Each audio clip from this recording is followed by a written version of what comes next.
الحمد لله نحمده ونستعينه ونؤمن به ونتوكل عليه ونعوذ بالله من شرور أنفسنا ومن سيئات أعمالنا من يهده الله فلا مضل له ومن يضلل فلا هادي له وأشهد أن لا إله إلا الله وحده لا شريك له وأشهد أن محمدا عبده ورسوله أرسله بالهدى ودين الحق ليظهره على الدين كله ولو كره المشركون اللهم صل على محمد وعلى آل محمد كما صليت على إبراهيم وعلى آل إبراهيم وبارك على محمد وعلى آل محمد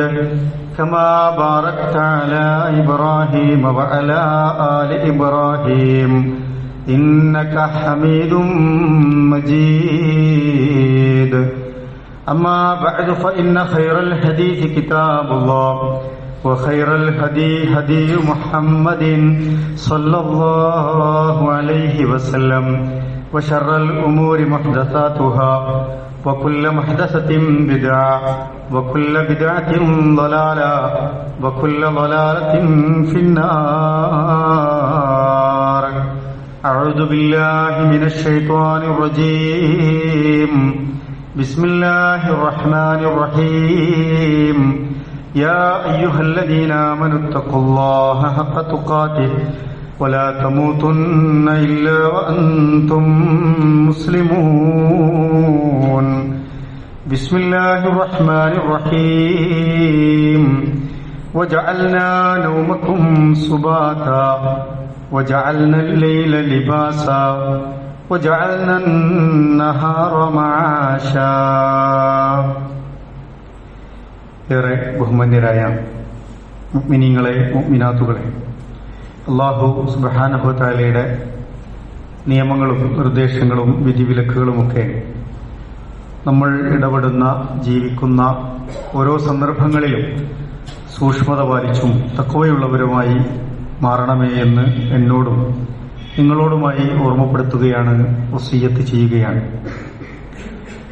പരിശുദ്ധ ഖുർആൻ രാത്രിയെക്കുറിച്ചും പകലിനെക്കുറിച്ചുമൊക്കെ പല ഇടങ്ങളിലായി പരാമർശിക്കുന്നത് നമുക്ക് കാണാൻ കഴിയും.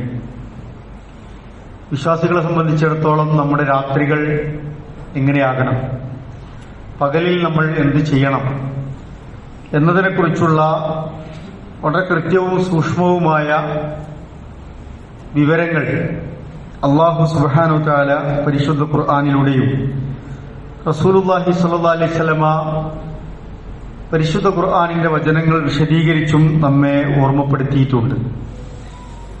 രാത്രി പ്രധാനമായും നമ്മുടെ ഉറക്ക സമയവും വിശ്രമത്തിനുമുള്ള സമയമാണ്.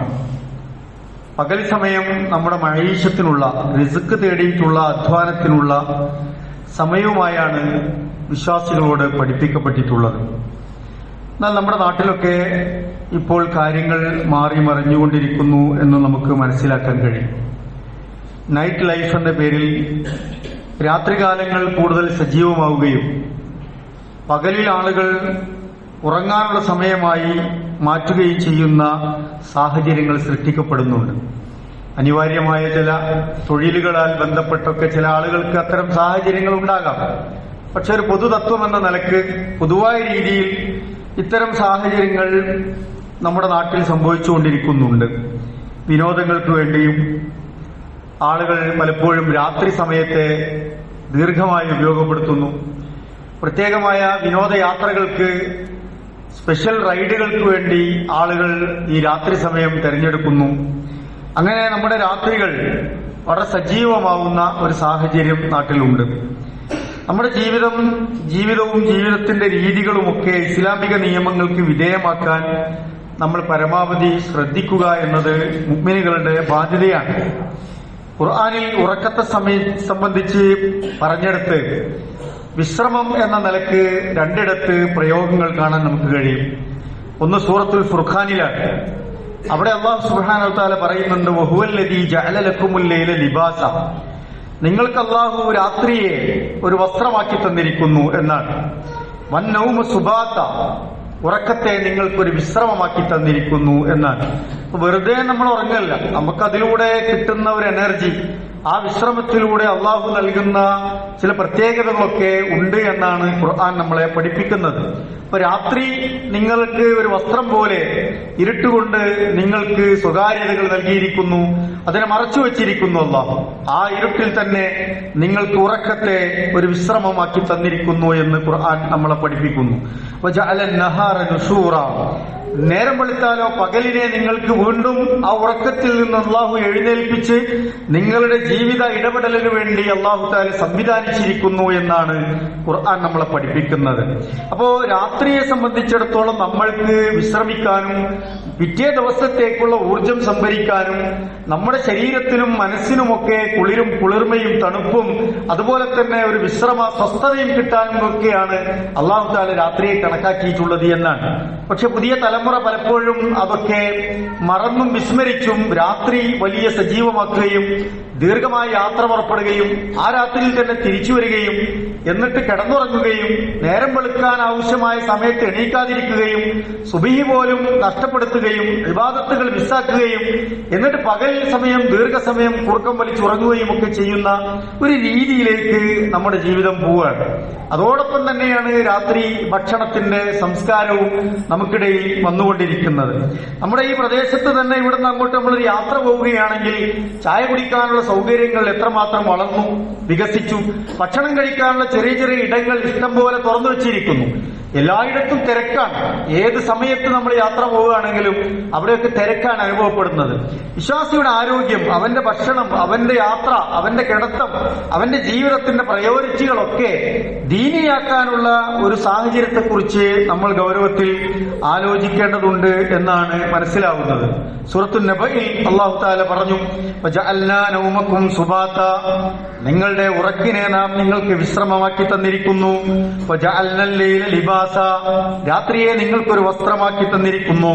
വജഅൽനൻ നഹാറ മആശ, ഈ പകലിനെ നിങ്ങൾക്ക് ജീവിതത്തിന് ജീവിതോപാധികൾ കണ്ടെത്താനുള്ള ഒരവസരമാക്കി പ്രകാശപൂരിതമായ ഒരു സാഹചര്യമാക്കി അല്ലാഹു തആല മാറ്റിയിരിക്കുന്നു എന്ന് പഠിപ്പിക്കാൻ.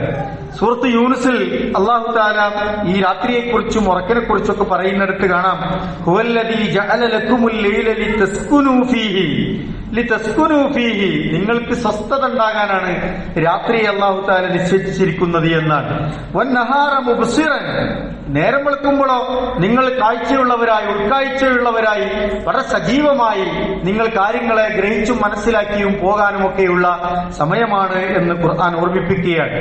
എന്നിട്ട് പറയുന്നുണ്ട്, ഇന്ന ഫീ ദാലിക ലആയാത്തിൻ ലിഖൗമി യസ്മഊൻ, ഈ കാര്യങ്ങളൊക്കെ യഥാവിധി കേട്ടും പഠിച്ചും മനസ്സിലാക്കുന്നവർക്ക് ഇതിന്റെ നിജസ്ഥിതികൾ ബോധ്യപ്പെടുമെന്ന് ഖുർആൻ നമ്മൾ ഓർമ്മിപ്പിക്കുകയാണ്. ഒരു ദൃഷ്ടാന്തമായിട്ട് ആയത്തായിട്ടാണ് രാത്രിയും പകലുമൊക്കെ അല്ലാഹു തആല നിശ്ചയിച്ചിട്ടുള്ളത്. ഖുർആൻ മറ്റൊരിടത്ത് പറയുന്നുണ്ട്, വജഅൽനൽ ലൈല വന്നഹാറ ആയത്തൈൻ, ഈ രാവും പകലും നിങ്ങൾക്ക് അല്ലാഹു തആല രണ്ട് ദൃഷ്ടാന്തങ്ങളാക്കി സംവിധാനിച്ചിട്ടുണ്ട് എന്നാണ്, ആയത്തുകളാക്കിയിട്ടുണ്ട് എന്നാണ്. അപ്പൊ രാത്രിയെ പറ്റി പഠിക്കാം. സയൻസ് ഒക്കെ വളരെ ഗൗരവത്തിലുള്ള ഒരുപാട് പഠനങ്ങൾ നടത്തിയതായി നമുക്ക് കാണാൻ പറ്റും. രാവിനെ കുറിച്ചും പകലിനെ കുറിച്ചും, എങ്ങനെയാണ് രാത്രി ഉണ്ടാകുന്നത്, എങ്ങനെയാണ് പകലുണ്ടാകുന്നത്, ഭൂമിയുടെ ചലനവും അതുപോലെ തന്നെ സൂര്യന്റെ ചലനവുമൊക്കെ ബന്ധിപ്പിച്ചുകൊണ്ട് ഒരുപാട് പഠനങ്ങൾ നിലവിൽ വന്നിട്ടുണ്ട്. രാവിലെയുള്ള സൂര്യന്റെ ഊർജത്തെ, പ്രകാശത്തെ മനുഷ്യൻ സ്വാംശീകരിക്കുമ്പോൾ അവന് കിട്ടുന്ന എനർജിയെ കുറിച്ച് പഠിപ്പിക്കുന്നുണ്ട്. രാത്രിയിൽ വിശ്രമമെടുക്കുന്നതിന്റെ പുണ്യത്തെക്കുറിച്ചും അതിന്റെ നന്മകളെക്കുറിച്ചുമൊക്കെ ദീന് പഠിപ്പിക്കുന്നത് പോലെ തന്നെ ശാസ്ത്രവും അവന്റെ ബുദ്ധിക്ക് സംഭവിക്കുന്ന വികാസത്തെക്കുറിച്ച്, അവന്റെ ശരീരത്തിന് സംഭവിക്കുന്ന സ്വസ്ഥമായ സാഹചര്യത്തെക്കുറിച്ച്, അവന്റെ മനസ്സിന് കിട്ടുന്ന മാനസികമായ ആരോഗ്യത്തെക്കുറിച്ചൊക്കെ വളരെ ഗൗരവത്തിൽ പഠിപ്പിക്കുന്നത് നമുക്ക് കാണാൻ കഴിയും. ഞാൻ അതിലേക്ക് പോകുന്നില്ല. ഖുർആൻ പറയുന്നു, ഫമഹൗനാ ആയത്തൽ ലൈലി, നിങ്ങൾക്ക് രാത്രിയിൽ ഇരുട്ടിനെ അല്ലാഹു തആല സംവിധാനിച്ചിരിക്കുന്നു. വജഅൽനാ ആയത്തൻ നഹാരി മുബ്സിറതൻ, പകലിനെ നിങ്ങൾക്ക് ഒരു വെട്ടവും വെളിച്ചവുമുള്ള രീതിയിൽ ആക്കി തന്നിരിക്കുന്നു. ലിതബ്തഗൂ ഫളൻ മിൻ റബ്ബിക്കും, നിങ്ങൾ അല്ലാഹുവിൽ അള്ളാഹുവിന്റെ ഫളിനെ തേടാനാണ് എന്നാണ്. അപ്പൊ പകൽ നമ്മൾ അള്ളാഹുവിന്റെ ഫളിനെ തേടുക എന്ന് ഒരു ജീവിതക്രമത്തെ ഖുർആൻ നമുക്ക് പഠിപ്പിച്ചു തരുന്നുണ്ട്. മാത്രമല്ല വലിതഅലമു അദദ സിനീന വൽ ഹിസാബ, നിങ്ങൾക്ക് ഈ രാവും പകലൊക്കെ അള്ളാഹു സംവിധാനിച്ചത് ഒരു വർഷത്തെ നിങ്ങൾക്ക് കണക്കാക്കണം. നിങ്ങളുടെ കണക്കും നിങ്ങളുടെ വർഷങ്ങളുടെ അവസ്ഥയും ഒക്കെ കൃത്യമായി കാൽക്കുലേറ്റ് ചെയ്ത് രൂപപ്പെടുത്താനാണ് രാവിനെയും പകലിനെയും ഒരു ദിവസത്തെ തന്നെ അല്ലാഹു തആല ഇങ്ങനെ ക്രമീകരിച്ചിരിക്കുന്നത് എന്ന് ഖുർആൻ നമുക്ക് പറഞ്ഞു തരുന്നുണ്ട്. ഞാൻ സൂചിപ്പിക്കുന്നത് രാവും പകലും എന്നത് കേവലം ഒരു ജീവിതക്രമത്തിന്റെ ഭാഗമായി എങ്ങനെ സംഭവിച്ചു പോകുന്നതല്ല. ഇത് അള്ളാഹുവിന്റെ കൃത്യമായ നിയമങ്ങൾക്ക് വിധേയമായി അള്ളാഹു തആല സംവിധാനിച്ചതാണ് എന്നാണ്. അതിൽ മനുഷ്യരുടെ ജീവിതത്തിന് ചില ക്രമങ്ങൾ ഉണ്ടാകണമെന്ന് ഖുർആൻ നമ്മളെ പഠിപ്പിക്കുന്നു. റസൂലുള്ളാഹി സ്വല്ലല്ലാഹി അലൈഹി വസല്ലമയും ആ ക്രമത്തിന് ചില കാര്യങ്ങൾ, അതിന്റെ ഉള്ളടക്കം ഇന്ന രൂപത്തിലാകണം. നിങ്ങൾ ഇത്ര നേരത്തെ ഉറങ്ങണം, ഇത്ര നേരത്തെ എണീക്കണം, നിങ്ങളുടെ ഇബാദത്തുകൾക്ക് സമയമുണ്ടാകണം, നിങ്ങളുടെ ദിക്റുകൾക്ക് സമയമുണ്ടാകണം, നിങ്ങളുടെ ജോലിക്ക് സമ്പാദനത്തിന് സമയമുണ്ടാകണം, നിങ്ങളുടെ കുടുംബജീവിതത്തിന് സമയമുണ്ടാകണം, അതിനുള്ള ആസ്വാദനം നിങ്ങൾ കണ്ടെത്തണം, ജീവിതത്തിൽ നിങ്ങൾക്കത് ഒരു എനർജി ഉണ്ടാകണം, അതുപോലെ നിങ്ങൾക്ക് സ്വസ്ഥമായി പോകാൻ കഴിയണം. അതിനുള്ള സാഹചര്യമാണ് അല്ലാഹു തആല സംവിധാനിച്ചിട്ടുള്ളത് എന്നാണ് ഖുർആൻ പ്രിയപ്പെട്ടവരെ നമുക്ക് പഠിപ്പിച്ചു തരുന്നത്. പക്ഷേ ഞാൻ നേരത്തെ സൂചിപ്പിച്ചതുപോലെ കൾച്ചറുകൾ ഇങ്ങനെ മാറി മാറി വരികയാണ്. കവലകൾ തോറും നേരത്തെ പറഞ്ഞ പോലെ ചായക്കടകൾ തുറന്നു വെച്ചിരിക്കുന്നു. നമുക്ക് എത്ര ചായ വേണം ഒരു ദിവസം എന്ന് നമ്മൾ തീരുമാനിക്കണം. ഓരോ കട കാണുമ്പോഴും ഓരോ ചായ കുടിക്കാൻ നിന്നാൽ അത് നമ്മുടെ ആരോഗ്യത്തെ ബാധിക്കുന്നു, നമുക്ക് വലിയ പ്രശ്നങ്ങൾ ഉണ്ടാക്കുന്നു, നമ്മുടെ ജീവിത ശൈലിയിൽ വരുന്ന മാറ്റങ്ങൾ മാറാ രോഗങ്ങളിലേക്ക് നമ്മെ നയിക്കുന്നു. അതുപോലെ തന്നെയാണ് നമ്മുടെ ഹോട്ടലുകളൊക്കെ തുറന്നു വെച്ചിരിക്കുന്നത്. പുറമേ നിന്നുള്ള നമ്മുടെ ഭക്ഷണത്തിന്റെ അതിനൊക്കെ ഒരു ക്രമം ഉണ്ടാകുന്നത് നല്ലതാണ്. മാസത്തിൽ ഒരു ദിവസം നിങ്ങൾ പുറത്തുനിന്ന് ഭക്ഷണം കഴിക്കൂ എന്നാണ് ആരോഗ്യരംഗത്തെ വിദഗ്ധർ പറയുന്നത്. നമ്മൾ ഒരു ദിവസം തന്നെ കഴിക്കുന്നത് നിർത്താൻ നമുക്ക് പറ്റുന്നില്ല. ഒരു ദിവസം 3 നേരം പലപ്പോഴും നമ്മൾ പുറത്തുനിന്നുള്ള ഭക്ഷണം കഴിക്കുന്നു.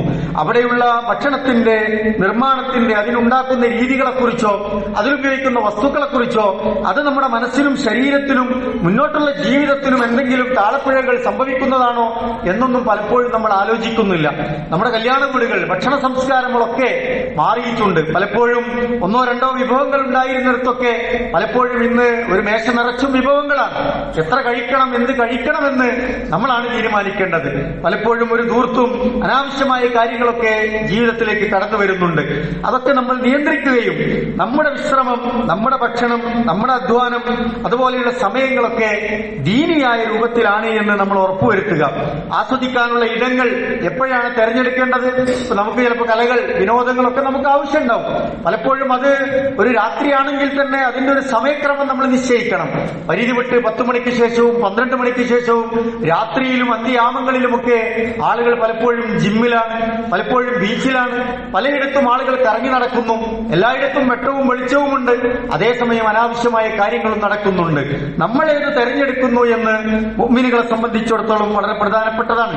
ടർഫുകളുടെ അനിയന്ത്രിതമായ സമയം സർക്കാർ നിയന്ത്രിച്ചിരിക്കുന്നു. ടർഫുകൾ കേന്ദ്രീകരിച്ചുകൊണ്ട് അതുപോലെ ലഹരി പദാർത്ഥങ്ങളുടെ വിൽപ്പന വ്യാപകമാകുന്നു എന്ന കണ്ടുപിടുത്തത്തിന്റെ അടിസ്ഥാനത്തിലാണ് രാത്രി ടർഫുകളുടെ സമയങ്ങളൊക്കെ നിശ്ചയിച്ചിട്ടുള്ളത്.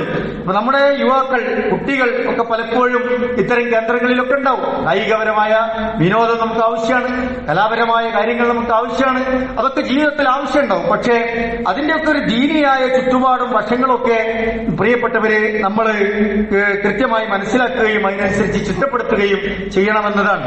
ഞാൻ നേരത്തെ സൂചിപ്പിച്ചതുപോലെ അശ്രദ്ധമായ നൈറ്റ് ഡ്രൈവുകൾ ഉണ്ടാക്കുന്ന അപകടങ്ങൾ എത്ര വാർത്തകളാണ് നമ്മൾ കേട്ടുകൊണ്ടിരിക്കുന്നത്. ലൈസൻസിന്റെ പ്രായമാകാത്ത കുട്ടികൾ വാഹനമെടുത്തു പോകുന്നു, രാത്രിയിൽ 2, 3, 4 ആളുകളെ വെച്ച് ബൈക്ക് ഓടിക്കുന്നു, പലതരത്തിലുള്ള അപകടങ്ങൾക്ക് നമ്മൾ തന്നെ സാക്ഷിയാകുന്നു. എന്നിട്ട് അതിന്റെ പേരിൽ നമ്മൾ ഖേദിക്കുന്നു. രാത്രി മൃഗങ്ങൾക്ക് ഇറങ്ങി നടക്കാനുള്ള സമയമുണ്ട്, രാത്രിയാണ് അവരുടെ സഞ്ചാര സമയം എന്ന് പറയുന്നത്. പലപ്പോഴും ആളുകളുടെ ഈ യാത്രാക്രമം തെറ്റിയതുകൊണ്ട് തന്നെ പലപ്പോഴും മൃഗങ്ങൾക്ക് സഞ്ചരിക്കാൻ പറ്റാത്ത സാഹചര്യങ്ങൾ വനത്തോട് ചേർന്ന് കിടക്കുന്ന റോഡുകളിലൊക്കെ ഉണ്ടാകുന്നു. മനുഷ്യരെന്തിനാണ് അവരെ ശല്യപ്പെടുത്തുന്നത് എന്ന് നമ്മൾ ആലോചിച്ച് നോക്കേണ്ടതുണ്ട്. ഞാൻ അനിവാര്യമായ ചില യാത്രകളെ കുറിച്ചല്ല പറയുന്നത്. പൊതുവെ ആളുകൾ ഇതൊക്കെ ഒരു തരത്തിലുള്ള ഒരു വൈബിന് വേണ്ടി ആളുകൾ ബോധപൂർവം ഉണ്ടാക്കിയെടുക്കുന്നു എന്നതാണ് പ്രശ്നം. അതുപോലെ തന്നെ DJ പാർട്ടികൾ, ഇരുളിന്റെ മറവിൽ നടക്കുന്ന ലൈംഗികമായ വൈകൃതങ്ങൾ, തെറ്റായ ജീവിതശൈലികൾ നമ്മുടെ ജീവിതത്തെ താറുമാറാക്കുകയാണ്. ഉറക്കക്കുറവ്, ഇപ്പൊ ഉറക്കമുണ്ടാവില്ല. ചെറുപ്പക്കാരൊക്കെ, യുവാക്കളൊക്കെ ഇപ്പൊ ഉറക്കമൊഴിക്കുന്നത് വലിയ പ്രശ്നം തോന്നൂല.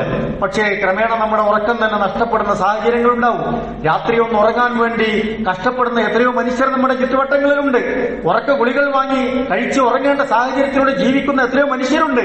ജീവിതത്തിൽ തന്നെ ഉറക്കമില്ലാതെ പ്രയാസപ്പെടുന്നവരുണ്ട്. അപ്പോഴാണ് ചില ആളുകൾ ഇതൊക്കെ ഈ തന്റെ തെറ്റായ ജീവിത ശൈലികൾ കൊണ്ട് ഇത് ചോദിച്ചു വാങ്ങുന്നത് എന്നത് ഖേദകരമായ വസ്തുതയാണ്. അപ്പൊ നമ്മുടെ ഉറക്കം കൃത്യമാകണം. രാത്രി കൃത്യമായി ഉറങ്ങിയില്ലെങ്കിൽ പിറ്റേ ദിവസത്തെ പകലും നഷ്ടമാകാണ്. ഉറക്കക്കുറവ് നമ്മളല്ലെങ്കിൽ ഉറങ്ങാത്ത അവസ്ഥ ഉണ്ടായാൽ പകൽ സമയത്ത് ഉത്സാഹം നമുക്ക് നഷ്ടപ്പെടും. പഠിക്കുന്ന വിദ്യാർത്ഥികൾ പ്രത്യേകിച്ചും ക്ലാസ് മുറികളിൽ വന്ന് ഉറങ്ങുന്നത് നമുക്ക് കാണാൻ കഴിയും. കൃത്യമായി ഉറങ്ങാത്ത ആളുകൾ ജോലിയിൽ പോയാൽ ഒരു അലസമായ ഭാവം നമുക്ക് കാണാൻ കഴിയും. ഇതൊക്കെ ജീവിതത്തിലെ ഈ ശൈലികളിൽ വരുന്ന മാറ്റങ്ങളാണ് എന്ന് പ്രിയപ്പെട്ടവരെ നമ്മൾ മനസ്സിലാക്കുക. പലപ്പോഴും തഹജ്ജുദും സുബ്ഹിയും ഒക്കെ കൃത്യമായി നമസ്കരിക്കേണ്ടവരാണ് നമ്മളൊക്കെ. ആ സമയം പലപ്പോഴും ആളുകൾ വൈകി ഉറങ്ങുന്നത് കാരണം അവന്റെ സുബ്ഹി ജമാഅത്ത് നഷ്ടപ്പെടുന്നു, തഹജ്ജുദ് നഷ്ടപ്പെടുന്നു, സുബ്ഹിയുടെ നമസ്കാരം തന്നെ നഷ്ടപ്പെടുന്നു. പലപ്പോഴും സൂര്യൻ ഉദിച്ച് കഴിഞ്ഞിട്ടാണ് ആളുകൾ പലപ്പോഴും സുബ്ഹി നമസ്കരിക്കുന്നത്. ആ നമസ്കാരം അള്ളാഹുവിൽ സ്വീകാര്യമാവുകയില്ലല്ലോ. ഫജ്റിനൊരു സമയമുണ്ട്. ഉറക്കത്തിൽ തലേ ദിവസം ഉറക്കമൊഴിച്ച് നമ്മൾ ഇമാമിന്റെ പിന്നിൽ നിന്ന് നമസ്കരിക്കുകയാണെങ്കിൽ പോലും ആ പാരായണം നമുക്ക് ശ്രദ്ധിക്കാൻ കഴിയുമോ? നമ്മുടെ കണ്ണുകൾ അടഞ്ഞുപോകും, നമ്മുടെ മനസ്സുറങ്ങിപ്പോകും. അത്തരത്തിലുള്ള സാഹചര്യങ്ങൾ ഉണ്ടാകും. യഥാർത്ഥത്തിൽ നമ്മുടെ ഇബാദത്ത് തന്നെയാണ് ആ നിലയ്ക്ക് നഷ്ടപ്പെടുന്നത് എന്ന് പ്രിയപ്പെട്ടവരെ നമ്മൾ മനസ്സിലാക്കുക. അതുകൊണ്ട് നമ്മളൊരു ക്രമീകരണം നടത്തുക. എല്ലാം നമുക്ക് മാറ്റാൻ കഴിഞ്ഞുകൊള്ളണമെന്നില്ല. പക്ഷെ ഒരു ചിട്ടയും ക്രമവും ഒക്കെ നമുക്ക് ജീവിതത്തിൽ ഉണ്ടാക്കിയെടുക്കേണ്ടതുണ്ട്. ഖുർആൻ ചോദിക്കുന്നുണ്ട് നമ്മളോട്, ഇതൊരു അനുഗ്രഹമാണ്, ഇതൊരു ദൃഷ്ടാന്തമാണ്, നിങ്ങൾക്കത് മനസ്സിലാകുന്നില്ലേ എന്ന്. നിങ്ങൾക്ക് രാത്രി മാത്രമായി നിങ്ങൾക്ക് സംവിധാനിച്ചു, പകലില്ലാത്ത ഒരു അവസ്ഥ വന്നാൽ നിങ്ങൾ എന്ത് ചെയ്യുമെന്നാണ്. ഇലാ യൗമിൽ ഖിയാമ, ഖിയാമത്ത് നാൾ വരെ നിങ്ങൾക്ക് രാത്രി മാത്രമേ ഉള്ളൂ എന്ന് വിചാരിക്കുക. നിങ്ങൾ എന്ത് ചെയ്യും? മൻ ഇലാഹുൻ ഗൈറുല്ലാഹി യഅതീകും ബിളിയാഇൻ അഫലാ തസ്മഊൻ. ആരാണ് നിങ്ങൾക്ക് വെളിച്ചത്തെ കൊണ്ടുവരാനുള്ളത്? വേറെ ഏത് പടച്ചവനുണ്ട് നിങ്ങൾക്ക് ആ വെളിച്ചത്തെ കൊണ്ടുവരാൻ? ഒരു ഇലാഹ് വേറെയുണ്ടോ? നിങ്ങൾ കേട്ട് മനസ്സിലാക്കുന്നില്ലേ എന്ന് ഖുർആൻ നമ്മളോട് ചോദിക്കുന്നുണ്ട്. തൊട്ടടുത്ത ആയത്തിൽ പറയുന്നു, ഖുൽ അറഅയ്തും മിൻ ജഅലല്ലാഹു അലൈകുമുൻ നഹാറ സർമദാ ഇലാ യൗമിൽ ഖിയാമ. ഖിയാമത്ത് നാൾ വരെ നിങ്ങൾക്ക് പകല് മാത്രമാണ് എങ്കിൽ മൻ ഇലാഹുൻ ഗൈറുല്ലാഹി യഅതീകും ബിലൈലിൻ തസ്കുനൂന ഫീഹി, നിങ്ങൾക്ക് വിശ്രമിക്കാനും ഒന്ന് ആശ്വസിച്ചിരിക്കാനും നിങ്ങൾക്ക് സമാധാനം കണ്ടെത്താനും ഒക്കെയുള്ള രാത്രിയെ, ഇരുട്ടിനെ ആരാണ് നിങ്ങൾക്ക് കൊണ്ടുവരാൻ? വേറെ ഏത് പടച്ചവനുണ്ട് എന്ന് ഖുർആൻ നമ്മളോട് ചോദിക്കുന്നുണ്ട്. ഫലാ തുബ്സിറൂൻ, നിങ്ങൾ കണ്ടും കേട്ടും മനസ്സിലാക്കുന്നില്ലേ എന്ന് ഖുർആൻ നമ്മളോട് ചോദിക്കാണ്. ശേഷമുള്ള ആയത്തിൽ പറയുന്നത് വമിൻ റഹ്മതിഹി ജഅല ലക്കുമുൽ ലൈല വന്നഹാറ ലിതസ്കുനൂ ഫീഹി എന്നാണ്. ഈ രാവും പകലും ഈ ജീവിതത്തിന്റെ ഈ സമയക്രമം അല്ലാഹു തആല റഹ്മത്താക്കിയിട്ടാണ് നമുക്ക് തന്നിട്ടുള്ളത് എന്നാണ്. നിങ്ങൾ സ്വസ്ഥത കണ്ടെത്താൻ, വലിതബ്തഗൂ മിൻ ഫളിഹി വലഅല്ലക്കും തഷ്കുറൂൻ, നിങ്ങളുടെ ദൈനംദിന ജീവിതത്തിന് വേണ്ടിയുള്ള അധ്വാനം സമ്പാദനത്തിന് കൂടിയാണ് അതുള്ളത് എന്ന് ഖുർആൻ നമ്മൾ ഓർമ്മിപ്പിക്കുകയാണ്. എന്നിട്ട് ശുക്ർ കാണിക്കാനാണ് പറയുന്നത്. ശുക്ർ കാണിക്കാൻ എന്ന് അള്ളാഹ് പറഞ്ഞ പോലെ നമ്മുടെ ലൈഫിനെ ക്രമീകരിക്കുക എന്നുള്ളതാണ്. എന്തെങ്കിലും ഒരു നേരം ബീച്ചിൽ പോണതോ അല്ലെങ്കിൽ രാത്രിയിൽ എന്തെങ്കിലും ഒരു ആസ്വാദനത്തിന് പോകുന്ന കാര്യമല്ല സൂചിപ്പിക്കുന്നത്. നിരന്തരമായി ഇതൊരു ലഹരിയായി ഒന്നിൽ നിന്ന് ഒന്നിലേക്ക് ഇങ്ങനെ ചേക്കേറി പോകുന്ന ഒരു സാഹചര്യം നാട്ടിൽ സംജാതമാകുന്നു എന്നതാണ് സൂചിപ്പിച്ച്. അത് നമ്മുടെ ശരീരത്തെ നശിപ്പിക്കും, നമ്മുടെ മനസ്സിനെ താറുമാറാക്കും, നമ്മുടെ ആരോഗ്യം ഇല്ലാതാക്കും, നമ്മുടെ റിസ്ക് തേടുന്ന കാര്യങ്ങളെ ഇല്ലാതാക്കുമെന്നാണ് പ്രിയപ്പെട്ടവരെ മനസ്സിലാക്കേണ്ടത്. ഗൾഫിലൊക്കെ ജോലി ചെയ്യുന്ന ഒന്ന് രണ്ട് സുഹൃത്തുക്കൾ ബന്ധപ്പെട്ടു. അവർക്കിടയിൽ അവിടെയൊക്കെ ലഹരി വ്യാപകമാകുന്നു. ചെറുപ്പക്കാർ പലപ്പോഴും ലഹരി ഉപയോഗിക്കുന്നു. രാത്രിയിൽ വൈകി വീട്ടിലെത്തുന്നു, എന്നിട്ട് കിടന്നുറങ്ങി പിറ്റേ ദിവസം ജോലിയിലൊക്കെ അലസത കാണിക്കുന്നു, ജോലിക്ക് സമയത്ത് എത്താത്ത സാഹചര്യങ്ങൾ ഉണ്ടാകുന്നു. അങ്ങനെ പലപ്പോഴും പലരുടെയും ജോലി തന്നെ നഷ്ടപ്പെട്ടു പോകുന്ന വർത്തമാനങ്ങളൊക്കെ പലയിടത്തു നിന്നും നമ്മിലേക്ക് വന്നുകൊണ്ടിരിക്കുകയാണ്. അതുകൊണ്ട് എന്റെ പ്രിയപ്പെട്ടവരെ, നമ്മൾ ഈ കാര്യം ശ്രദ്ധിക്കേണ്ടതുണ്ട്. ഇബാദത്തിന്റെ വിഷയത്തിൽ പോലും നിങ്ങൾ ഉറക്കത്തെ അന്യായമായി നഷ്ടപ്പെടുത്തി ഇബാദത്ത് പോലും ചെയ്യേണ്ടതില്ല എന്നാണ് റസൂൽ സ്വല്ലല്ലാഹു അലൈഹി വസല്ലം ഓർമ്മപ്പെടുത്തിയത്. ഐഷ റളിയല്ലാഹു തആല അൻഹയുടെ അടുക്കൽ 3 സഹാബികൾ വരുന്നുണ്ട്. അവരെന്തിനാ വന്നത്? റസൂലുള്ളാഹിന്റെ ജീവിതത്തെ കുറിച്ച് മനസ്സിലാക്കാനാണ്. എന്താണ് റസൂലുള്ള ചെയ്യുന്നത്, ഇബാദത്ത് എങ്ങനെയാണ്, ജീവിതം എങ്ങനെയാണ്, റസൂലുള്ള ചെയ്യുന്ന കാര്യങ്ങളൊക്കെ ഇങ്ങനെ പഠിപ്പിച്ചു കൊടുത്തപ്പോ അവർ പറഞ്ഞു, നമ്മളൊക്കെ എന്താണ് ചെയ്യണത്, എത്ര പിന്നിലാണ് നമ്മൾ. അതുകൊണ്ട് ഒരാൾ തീരുമാനിച്ചു, ഞാനിനി ജീവിതത്തിൽ നിസ്കാരം തന്നെ ഫുൾ ടൈം നിസ്കാരം, അങ്ങനെ നിസ്കരിക്കാൻ തീരുമാനിച്ചു. മറ്റൊന്നുമില്ല, വേറെ ഒരു തിരക്കില്ല, എല്ലാ സമയവും നിസ്കരിക്കാൻ വേണ്ടി അദ്ദേഹം നീക്കിവെക്കാൻ തീരുമാനിച്ചു. മറ്റൊരാൾ പറഞ്ഞു, ഞാനിനി നോമ്പ് തന്നെ തുടർച്ചയായി നോമ്പെടുക്കാൻ തീരുമാനിച്ചു. അങ്ങനെ ഇടവേളകളില്ലാതെ നോമ്പെടുത്ത് ഒരുതരം തരം സന്യാസവും സൂഫിസവും പോലെയുള്ള ഒരു ജീവിതക്രമം അവർ പറയാണ്. മറ്റൊരാൾ പറഞ്ഞു, ഞാൻ ഇനി വിവാഹം കഴിക്കുന്നില്ല, കുടുംബവും വിവാഹവും ജീവിതമൊക്കെ വലിയ തടസ്സങ്ങൾ ഉണ്ടാക്കും എന്ന് പറയാണ്. റസൂൽ സല്ലല്ലാഹു അലൈഹി വസല്ലം അവരുടെ അടുത്തേക്ക് കടന്നു വന്നു. എന്നിട്ട് ആയിഷ ബി റളിയല്ലാഹു അൻഹ അപ്പോൾ റസൂലുള്ളാഹിനോട് പറയാണ്, താങ്കളുടെ സഹോദരങ്ങൾ ഇങ്ങനെ തീരുമാനമെടുത്തിരിക്കുന്നു എന്ന് പറയാണ്. എന്ന് റസൂൽ എന്താ പറഞ്ഞത്? ലൈസ മിന്ന, എന്റെ കൂട്ടത്തിൽപ്പെട്ടതല്ല എന്നാ പറഞ്ഞു. റസൂൽ പറഞ്ഞു കൊടുക്കുകയാണ്, ഞാൻ നമസ്കരിക്കുന്നുണ്ട്, നമസ്കരിക്കാത്ത സമയമുണ്ട്. നമസ്കരിക്കാത്ത സമയം നമസ്കാരം ഉപേക്ഷിക്കല്ല, നമസ്കാരം കഴിഞ്ഞാൽ അതിനിടയിൽ ഉള്ള ഗ്യാപ്പുള്ള സമയമുണ്ട് എന്നാണ്. രാത്രിയിൽ എഴുന്നേറ്റ് നമസ്കരിക്കുന്നുണ്ട്, ഞാൻ ഉറങ്ങുന്നുണ്ട് എന്ന് റസൂൽ പഠിപ്പിക്കുകയാണ്. ഞാൻ വിവാഹം കഴിച്ചിരിക്കുന്നു, ഞാൻ കുടുംബബന്ധം പുലർത്തുന്നു, റസൂൽ ഓർമ്മിപ്പിക്കുകയാണ്. ഞാൻ നോമ്പെടുക്കുന്നു, സുന്നത്ത് നോമ്പുകൾ എടുക്കുന്നു, എന്നാൽ സുന്നത്ത് നോമ്പുകൾ എടുക്കാത്ത ദിവസങ്ങളും എന്റെ ജീവിതത്തിലുണ്ട്. ഞാൻ എപ്രകാരമാണോ നിങ്ങളോട് പഠിപ്പിച്ചത് അപ്രകാരം നിങ്ങൾ ചെയ്യുക എന്ന് റസൂലുള്ളാഹി സ്വല്ലല്ലാഹു അലൈഹി വസല്ലമ നമ്മൾ ഓർമ്മിപ്പിക്കുന്നുണ്ട്. മഹദി സൈനബ് റളിയല്ലാഹു തആല അൻഹ പള്ളിയോട് ചേർന്നുള്ള സ്ത്രീകൾക്ക് നമസ്കരിക്കാനുള്ള ഒരു സ്ഥലം ഉണ്ടായിരുന്നു. അവിടെ രാത്രിയൊക്കെ നമസ്കരിക്കുമ്പോ ഉറക്കം വരുമ്പോ, ഈ ഉറക്കം ഇങ്ങനെ വരുമ്പോ ഒരു കയർ കെട്ടി തൂക്കിയിട്ടുണ്ട്, അതിൽ പിടിച്ച് നിസ്കരിക്കാൻ വേണ്ടിയിട്ട്. റസൂലുള്ളാഹി സ്വല്ലല്ലാഹു അലൈഹി വസല്ലം ഇത് കണ്ടു. ഇതെന്താണ് ഈ കയറോടെ? അവർ പറഞ്ഞു, സൈനബ് റളിയല്ലാഹു അൻഹ കെട്ടിയതാണ്. എന്താ വിഷയം? ഈ ക്ഷീണം വരുമ്പോ, ഉറക്കൊക്കെ വരുമ്പോ ഇതിൽ പിടിച്ച് നിസ്കരിക്കാനാണ്. രാത്രി തഹജ്ജുദൊക്കെ നിസ്കരിക്കുമ്പോ ദീർഘമായ ഓതിയപ്പോൾ ക്ഷീണം വരുമ്പോ അതിൽ പിടിച്ചെങ്ങനെ നിസ്കരിക്കുക എന്ന് പറയാണ്. റസൂൽ പറഞ്ഞു, അയച്ചു മാറ്റാനാണ് പറഞ്ഞത്. അങ്ങനെ ഒരു ഇബാദത്ത് വേണ്ടതില്ല, ശരീരം ക്ഷീണിക്കുമ്പോ പോയി വിശ്രമിക്കൂ എന്ന് റസൂൽ സല്ലല്ലാഹു അലൈഹി വസല്ലം ഓർമ്മിപ്പിക്കുന്നുണ്ട്. സൽമാൻ അൽ ഫാരിസി റളിയല്ലാഹു തആല അൻഹു അബൂദർദാ റളിയല്ലാഹു അൻഹുവിന്റെ വീട്ടിൽ ചെന്നപ്പോ ഭാര്യ ആകെ മുഷിഞ്ഞിരിക്കുന്ന ഒരു കോലത്തിലാണ് ഉള്ളത്. അദ്ദേഹം ചോദിച്ചു, എന്തു പറ്റി, ഭക്ഷണം കഴിക്കുന്നില്ലേ, മറ്റു വല്ല പ്രശ്നങ്ങളും ബുദ്ധിമുട്ടുകളും ഉണ്ടോ? അപ്പോ ആ സഹോദരി പറഞ്ഞു, താങ്കളുടെ സുഹൃത്ത് അബൂദർദാവിന് ദുനിയാവിലൊന്നും താല്പര്യമില്ല, പിന്നെ ഞാൻ എന്തിനാ അങ്ങനെ അലങ്കരിച്ച് നടക്കേണ്ട വല്ല ആവശ്യം, ദുനിയാവിലൊന്നും താല്പര്യമില്ലെന്നാണ്, അദ്ദേഹം ഫുള്ള് ഇബാദത്തിലാണ് എന്ന് പറയാണ്. അന്നേ ദിവസം സൽമാൻ അൽ ഫാരിസി റളിയല്ലാഹു തആല അൻഹു അവിടെ താമസിക്കാൻ തീരുമാനിക്കുകയാണ്. അബൂദർദാ റളിയല്ലാഹു അൻഹുവിന്റെ കൂടെ താമസിക്കുന്നു. ഭക്ഷണമെത്തിയപ്പോ അബൂദർദാ റളിയല്ലാഹു അൻഹു പറഞ്ഞു, ഞാൻ ഇങ്ങനെ നോമ്പിലാണ്, തുടർച്ചയായിട്ട് ഇങ്ങനെ പല നോമ്പെടുത്തുകൊണ്ടിരിക്കുകയാണ്. അബൂദർദാ റളിയല്ലാഹു അൻഹുവിനോട് സൽമാൻ അൽ ഫാരിസി പറഞ്ഞു, താങ്കൾ ഭക്ഷണം കഴിക്കുന്നില്ലെങ്കിൽ അതിഥിയായ ഞാനും ഭക്ഷണം കഴിക്കുന്നില്ല, സുന്നത്ത് നോമ്പല്ലേ, തുടർച്ചയായ നോമ്പല്ലേ, ഇന്ന് നിങ്ങൾ എന്റെ കൂടെ ഭക്ഷണം കഴിക്കൂ എന്ന്. അദ്ദേഹം ഭക്ഷണം കഴിക്കാൻ നിർബന്ധിതനായി.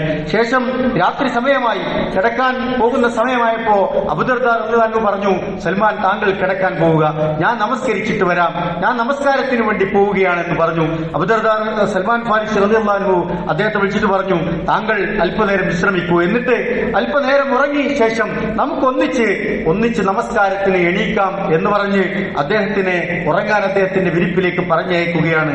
എന്നിട്ട് നേരം വെളുക്കുന്നതിന് മുമ്പ് അവർ തഹജ്ജുദ് നമസ്കരിച്ചു, എണീറ്റ് നിസ്കരിച്ചു. സുബഹിയൊക്കെ കഴിഞ്ഞതിന് ശേഷം അബൂദർദാ റളിയല്ലാഹു അൻഹുവിനോട് സൽമാൻ റളിയല്ലാഹു അൻഹു പറയുന്നുണ്ട്, അബൂദർദാ താങ്കൾക്ക് ചില ഉത്തരവാദിത്തങ്ങളുണ്ട്. ഇന്നലി നഫ്സിക അലൈക ഹഖൻ, താങ്കളുടെ ശരീരത്തോട് ചില ഉത്തരവാദിത്തമുണ്ട്. വലി റബ്ബിക അലൈക ഹഖൻ, റബ്ബിനോടും ചില ഉത്തരവാദിത്തങ്ങളുണ്ട്. വലി ലൈഫിക അലൈക ഹഖൻ, താങ്കളുടെ വീട്ടിൽ വരുന്ന അതിഥികളോട് ഉത്തരവാദിത്തമുണ്ട്. ഇന്നലി അഹ്ലിക അലൈക ഹഖൻ, താങ്കളുടെ ഭാര്യ, കുടുംബം, അവരോട് ചില ഉത്തരവാദിത്തങ്ങളുണ്ട്. ഫഅതി കുല്ലി ദി ഹഖിൻ ഹഖ, ഓരോരുത്തർക്കുള്ള അവകാശങ്ങൾ, ഹക്കുകൾ, കടമകൾ, ബാധ്യതകൾ നിർവഹിക്കണം. അല്ലാതെ ഒന്ന് മാത്രം ഇങ്ങനെ വലിപ്പം കൂട്ടിക്കൊടുക്കേണ്ട ആവശ്യമില്ല എന്നുള്ള നിലക്ക് അദ്ദേഹം അബൂദർദാ റളിയല്ലാഹു അൻഹു ഉപദേശിക്കുകയാണ്. അബൂദർദാ റളിയല്ലാഹു അൻഹു ഇതൊക്കെ കേട്ട് കണ്ണക്കം നിറച്ച് റസൂലുള്ളാഹിന്റെ അടുത്തേക്ക് ചെന്നിട്ട് പറഞ്ഞു, സൽമാൻ അൽ ഫാരിസി റളിയല്ലാഹു അൻഹു ഇങ്ങനെയൊക്കെ പഠിപ്പിച്ചിട്ടുണ്ട്, ഇങ്ങനെയൊക്കെ പറഞ്ഞിരിക്കുന്നു, ഞാൻ എന്ത് ചെയ്യണം എന്ന് പറയാണ്. റസൂലുള്ളാഹി പറഞ്ഞു, സദഖ സൽമാൻ പറഞ്ഞതാണ് അതിന്റെ സത്യം എന്ന് അദ്ദേഹത്തെ ഓർമ്മിപ്പിക്കുന്നുണ്ട്. ഞാൻ സൂചിപ്പിച്ചത്, നമ്മുടെ ജീവിതത്തിന്റെ എല്ലാത്തിനും ഓരോരോ സുന്നത്തുകൾ ഉണ്ടാവും, അല്ലെങ്കിൽ ഫർളുകൾ ഉണ്ടാവും. അത് നമ്മൾ ക്രമീകരിച്ച് ജീവിതത്തെ മുന്നോട്ട് കൊണ്ടുപോകണം എന്നതാണ് ഓർമ്മിപ്പിച്ചത്. അല്ലാഹു സുബ്ഹാനഹു വ തആല നമ്മയൊക്കെ അനുഗ്രഹിക്കുമാറാവട്ടെ.